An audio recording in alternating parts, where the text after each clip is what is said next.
Welcome back. Okay, now we have more daily guidance from the angels by Doreen Virtue. So this one is hold nothing back from yourself. You have many important inner conversations, many of which you're completely unaware of. Sharing with yourself is vitally important. So what would you like to admit to yourself right now? Sometimes it's just a matter of giving yourself the opportunity to practice self-honesty. Some of your emotions may worry, frighten, or intimidate you, so you keep them from your conscious awareness. You may be ashamed of your feelings, yet admitting them to yourself is important for happiness and healing. You don't need to act upon these emotions, but it is important to admit them to yourself. In doing so, you'll understand the reason why they arise and you'll gain compassion for yourself. Self-honesty is the cornerstone of self-awareness, which in turn is the foundation of self-love. When you know who you are, you can better accept yourself. Have the intention today of eavesdropping upon your own inner conversations and try to keep a sense of humor, compassion, and love toward them. Hold nothing back from yourself and candidly converse about every topic, airing your deepest feelings, and then take the risk of expressing them through writing, singing, dancing, or some other creative outlet. Thought for today: I am honest with myself. I open the lid on my emotions and I view them with the same compassion I would extend to a child. As I admit my innermost feelings to myself, I gain a deeper understanding and love of myself and others. Beautiful. And it's so amazing. Well, I guess maybe it isn't amazing because I believe Doreen Virtue, was educated in psychology or had some type of counseling profession, because a lot of this,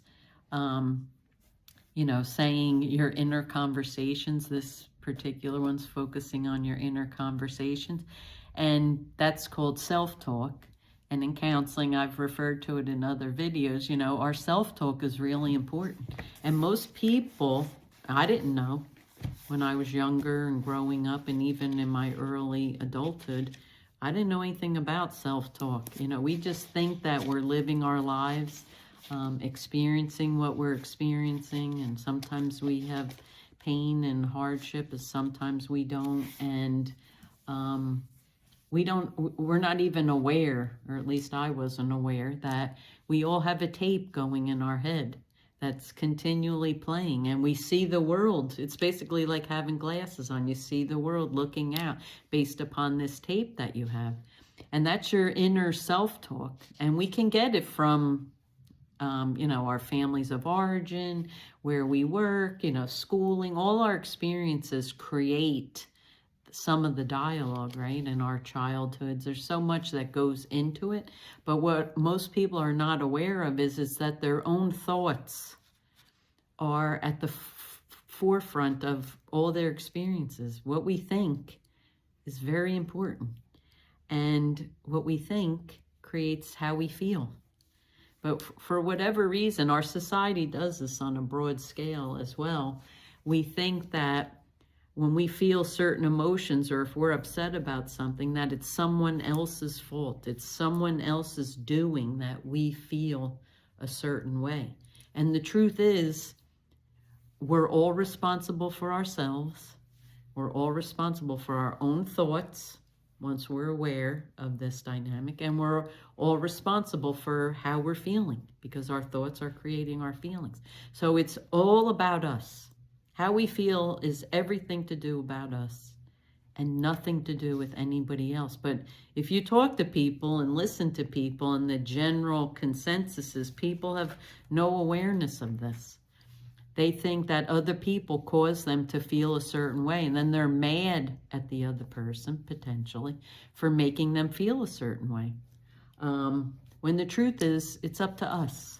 The same thing is with love. Like, oh, if someone does this or says that, or about me, and it's all about me, and if they do this and say this, and oh, I love them, and then they love me, when the truth is we have to love ourselves first and foremost. not in an ego way, and not in a I'm better than anybody else kind of way, just in general, knowing that we were created from love. We're here for reason and purpose, and we love and accept ourselves.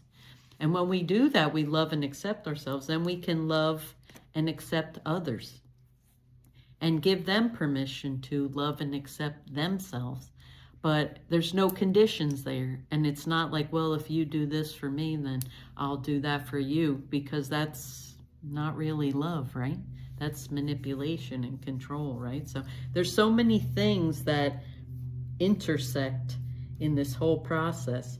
And it's just beautiful here that basically they're saying self-talk, our inner conversations. We need to know about what we think. We need to know about what we tell ourselves. When things happen, what do we tell ourselves? Do we beat ourselves up? Do we say we're this, we're that, and put ourselves down? Because we're not going to grow and evolve and then have positive outcomes if we're the worst critic of ourselves, right? And if we beat ourselves up.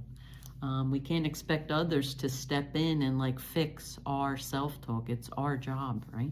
It's our responsibility. And when we do, we work on it and we go easy on ourselves, and we don't judge ourselves so harshly, right? And we are loving and nurturing to ourselves, then we can also be that way to others. It's very hard to do, though, when you don't do it for yourself. So that's kind of like the first step in the process is, looking at your self-talk and your inner dialogue, your inner conversations that you have with yourself, and what you make things mean about you. So that's, basically a high-level explanation, but it's a little nugget that if you take it, you can move forward with that and study and read. There's so much self-help out there regarding all these things that we can work on ourselves and be good to ourselves. Anyway, that's it for that video. Wishing you peace, love, and happiness on your healing journey. Namaste. See you in the next video. Thanks for joining me. Bye.